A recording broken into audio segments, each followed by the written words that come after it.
자, 박시영 대표를 모시겠습니다.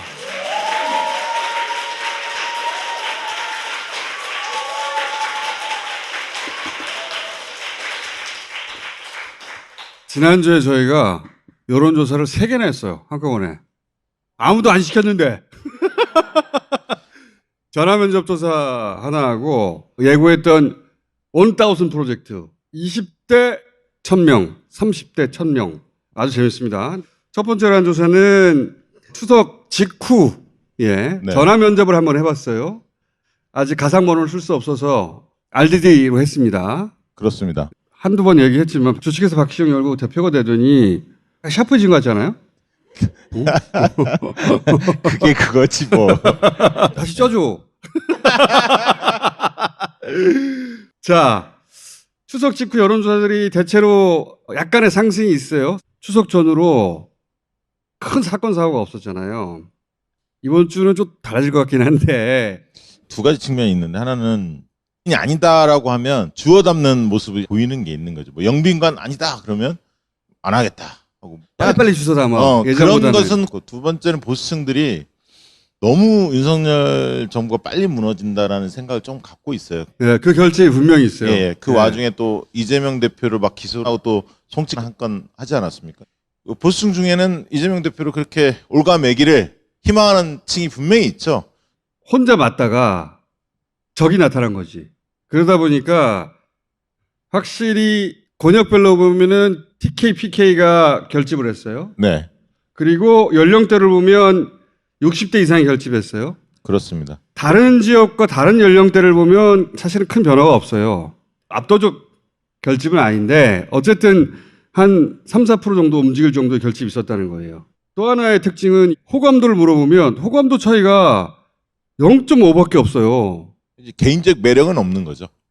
원래 최소한 대통령 지지율과 호감도는 5%에서 10% 차이 나야 되거든요. 문 대통령은 거의 10여 프로 가까이 차이가 났었는데 지금 당장 정책은 마음에 안 들지만 저 사람이 나쁜 사람은 아니잖아. 그래서 현역 대통령은 항상 5%에서 10% 정도 호감도가 높아요. 근데 점점 줄어들더니 이제는 0.5로 붙어버렸고 그게 이례적인 거고 좀 이따 2030 1000샘플 1000 프로젝트에서 보겠지만 충격적인 결과가 나와요. 20, 30대에는 이게 역전이 돼요. 이런 거 처음 봤거든요. 현역 대통령이니까 내가 그나마 지지하는 거지 호감도는 더 낮아. 자, 일단 이걸 먼저 얘기하자면 지지율과 호감도가 딱 붙기 시작했다는 거예요. 네.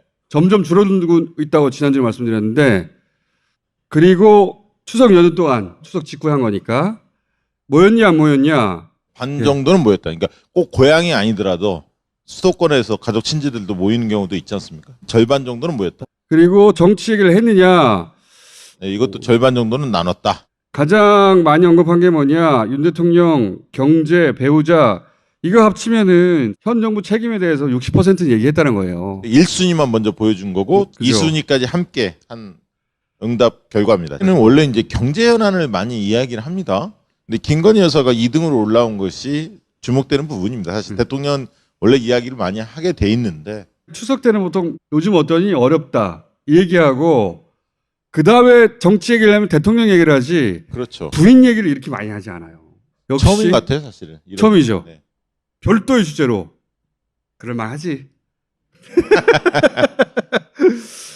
자, 이야기 주도권은 어느 연령대가 가졌냐도 한번 물어봤어요. 이게 굉장히 흥미로운 대목입니다. 예. 추석 밥상머리의 주도권을 누가 틀어줬냐. 과거에는 60대도 꽤 이제 목소리를 많이 냈는데 할 얘기가 별로 없는 거죠. 그래서 40, 50대가 좀 주도한 양상이고요. 특히 20대들을 40, 50대가 이제 주로 공략을 했고요. 파란색이 67%까지 올라가지 않습니까? 또 40대 같은 경우는 70대 이상 여기에서 주눅들지 않고 목소리를 40대가 적극적으로 냈다는 겁니다. 60대한테 물어도 아니 우리 집에서는 아들이 그렇게 열심히 얘기를 했어 정치에 대해서 이런 거죠. 워낙 정치권에서 추석 밥상 얘기 많이 하니까 정말로 추석 밥상에서 누가 이야기를 주도하고 어떤 이야기가 이루어지며 추석 때는 실제로 가족이 그만큼 만나는 게 한번 확인해 본 거예요. 대충 이제 절반 정도는 만나고 그중에서 대통령 얘기를 많이 하며 주로 40대, 50대가 이야기를 주도하고 있다. 추석 밥상에 뭔가 올리고 싶으면 그러면 40, 50대에게 말을 걸어야 된다는 얘기예요. 맞습니다. 자, 그런 다음에 생각의 변화가 있었냐? 긍정 15% 정도는 있어요. 나머지는 변화가 없거나 오히려 더 나빠졌다는데 변화가 있는 층에서는 부정이 2배가 높은 거예요. 그렇습니다. 윤석열 투표층 있지 않습니까? 네. 그 중에서 PK, TK 지역에 고향을 둔 일부가 수도권, 서울 경기에서는 주변에 지지자들이 없어. 자식 세대가. 고향에 돌아가서 마음이 좀 움직이지 않았을까? 그렇다는 얘기는 서울에 돌아오면 다시 사라진다는 얘기예요. 앞서도 봤지만 TK, PK가 주로 긍정 여론이 결집했단 말이죠. 그리고 그런 보시면 영향인 것 같아요. 이념 성향 한번 보여주시죠. 중도층이 굉장히 중요한데 38.1 부정적으로 바뀌었다는 게 중도층이 제일 높았어요. 그러니까 네. 중도층 양쪽 오히려 얘기를 떨어졌어, 들어봤는데 정도는. 이거 윤석열 좀 안 되겠는데 라는 생각이 더 많이 들었다는 얘기. 보수가 좋아졌다고 하는 거거든요. 투표한 층이 PK 지역, TK 지역에 친인척 모였을 때, 야, 그래도 지금 밀어줘야지. 응, 촉인데. 이런 얘기 듣고 일시적인 어떤 변화가 있지 않았을까. 여기서 또 재밌는 게 평소에 이런 정치 이슈를 어떤 매체를 통해서 접근하느냐라고 물었어요. 여기 중간에 보시면 유튜브가 나옵니다. 그러니까 정치 유튜브를 주로 듣는 사람은 부정적으로 바뀐 거야. 윤석열 정부에 대해서. 이건 이제 보수 유튜브겠죠. 긍정적으로 바뀐 사람이 18, 부정적으로 바뀐 사람이 45. 제일 높습니다. 예. 예, 다스베이다 본 거지. 그건 부인할 수 없고 살짝 박시영 TV도 이런 디테일한 분석을 꼭 해줘야 돼요. 이게 정당에서 해야 되는 건데, 이게 우리가 하고 있는 거 아니야? 우리가 할 수밖에 없어요 지금. 자, 국회의원들 연락 와요? 연락 오더라고요. 꼭 유료라고 해줘. 자, 이거는 다소 긍정적인 여론이 올라가는 여론조사입니다. 지난주 기준이니까. 그럼에도 꼭 필요하다가 이제 압도적으로 높고, 그러면서 쌍특검을 어떻게 생각하느냐. 이거 재밌죠. 근데 여기서는 반대 내용을 봐야 된다고 봐요. 쌍특검 반대는 보수가 반대하는 거예요. 네. 진보층은 어차피 이재명 대표에 대해서는 수사가 많이 이루어지고 있고 진보는 특검을 해야 오히려 하자는 낫다. 거예요. 진보는 오히려 아니 뭐 대장동 나온 거 있어? 특검해 이거고 보수가 오히려 아야 특검 쌍특검도 안 돼. 쌍특검 한다는 얘기는 김건희 특검도 해야 된다는 거잖아. 그래서 맡고 있는 거예요. 쌍특검 민주당이 받을 가능성이 있거든요. 이게 사실은 이재명 대표 스타일이죠. 나도 특검할 테니까 너도 해. 못 받는 거예요. 근데 보수에서는 움찔하는 거예요. 자 그리고 대통령 및 배우자 관련 수사는 봐주는 거냐 아니냐. 봐주기 수사라는 주장이 있는데 공감하느냐? 봐주기다가 63%, 네. 아니다가 29%. 이거 중도로 일로 넘어왔다는 얘기죠. 그렇죠. 그러면 이재명 대표에게 기대하는 바는 뭐냐? 1번이 민생이야. 이거 보고 난 웃었는데 원래 이거는 대통령한테 기대하는 거예요. 근데 민생을 현 대통령이 제대로 챙기지 못한다고 생각하니까 이재명 대표한테 이걸 기대하는 거예요. 진보층도 이게 압도적으로 높습니다. 윤호한 경제 민생 정당을 만들어 달라. 현 정부에 대한 강력하게 견제하는 거 10%. 이게 기대할 바가 없다는 건 당연히 보수고. 근데 이거 주목해야 됩니다. 새로운 얼굴 발굴. 민주당의 차기로 머릿속에 착 떠올릴 사람이 현재 이재명 대표 외에는 없는 거예요. 그렇죠. 거기에 대한 위기감이 있는 거예요. 지지자들도. 예. 이재명을 지지한다, 지지하지 않는다의 문제가 아니라 불안하다. 그 마음이 담겨 있어요. 아니 그래서 지난번에 정청래 의원이 굉장히 고무됐잖아요. 어떤 정치인을 신뢰합니까? 물었더니 오픈 문항 자유응답으로 물었더니 이재명 당대표 제일 높게 나오고 한참 밑에 이낙연 정청래 같이 나왔거든. 굉장히 고무된 거야. 1.6밖에 안 나왔어도 그만큼 안 떠오르는 거예요. 이제 그만큼 안 떠오른다고 말하면 어떡해. 아니 정청래 의원이 아니라 다른 사람이 그만큼 없다는 얘기예요. 안 떠오르는 거예요, 진짜. 이게 심각한 거예요, 사실은. 그러니까 이재명 대표 임기 동안 새로운 인물 만들어내야 된다고 생각하는 거예요. 그렇게- 이재명 대표는 그걸 자기 임무로 생각해야 돼요, 스스로도. 당연합니다. 나머지 사람들도 좀 있어야 경선도 흥행이 되고 당연하죠. 네. 공격도 분산이 되는 것이고 두 번째, 세 번째 인물이 있는 게 이재명 대표에게도 또 도움이 되는 거예요. 자, 그렇고 이건 재밌는 질문입니다. 이명박 박근혜하고 비교했을 때 과연 윤석열을 어떻게 생각할까? 그때보다 못하다가 3배가 높아요. 이명박 박근혜보다 못하는 사람 나올 수 있을까 싶었는데 나와버렸네? 보수층 보면 한 31% 정도가 그러니까 윤석열 충성도가 높은 보수층이 보수도 3분의 1이라고 보시면 돼. 비등비등해요, 보수도. 또 3분의 1이야. 실망층 3분의 1. 아, 이게 보수조차 3분의 1은 못하다고 생각하는 거야. 못하는 생각이죠. 야, 그러니까 보수 정권 중에 역대 최악이다 이렇게 보는 거죠. 박근혜보다 못한다가 7%가 있고요. 그리고 이명박보다 못한다가 또 10%가 있어요. 그러니까 이것까지 다 합치면 60%가 넘게 이명박 박근혜보다 못한다고 생각하는 거예요. 둘 다보다 못하는 게 45고. 그렇죠. 확장력 측면에서 보면 보수층에서 한 60% 정도가 최대 긍정적으로 얻어낼 수 있는 현재 시점의 수치가 아닌가. 이제 진보 진영에서는 이거 가지고 이야기할 수 있지. 야, 어떻게 박근혜보다 못하냐. 그렇지. 그거야. 그렇게 생각하는 사람이 이렇게 많으니까. 예. 어떻게 박근혜보다 못하냐. 박근혜 이명박 팽팽해. 그 차이 없어요. 어떻게 박근혜보다 못해. 참. 자기 신기록이야, 씨발. 자, 그리고 이것도 한번 물어봤어요. 부인 김건희에 대한 부정 여론은 대단히 높지만 순방 갈 때 같이 가야 되냐 물어보면 순방 같이 가야 된다가 높아요. 그렇죠. 예. 그 정서를 잘 읽으셔야 돼. 그러니까. 특히 중도층이 이 문제에 대해서는 이 공감하는 의견이 높았어요. 그러니까 외교 차원에서 부부 동반 순방이면 가긴 가야지. 그렇게 해왔잖아요. 가서 부끄러운 짓을 하지 말라, 튀는 짓 하지 말라는 거지. 그러니까 이제 야당에서 포인트 잡을 때 가지 마라. 이건 말이 안 된다는 거예요. 그러니까 뭐 예산 낭비다 이런 것은 국민적으로 공감대를 얻기가 어렵다. 그러니까 그 예산으로 갔으면 제대로 역할을 제대로 하고 역할을 와라. 맞습니다. 그 포인트를 잘 예. 지적을 해야 합니다. 국민 마음을 잘 읽고 때려야 한다는 얘기입니다. 사람들은 자신들이 합리적으로 판단한다. 그렇게 스스로 믿고 싶어 하거든요.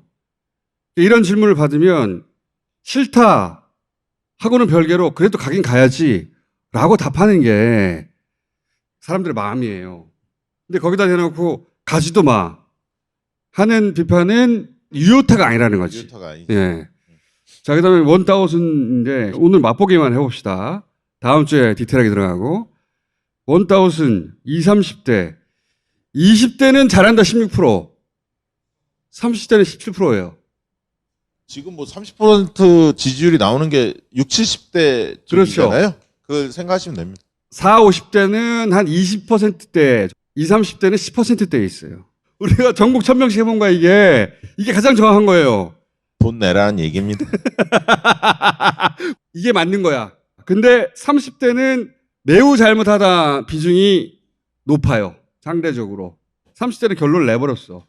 호감도는 보세요.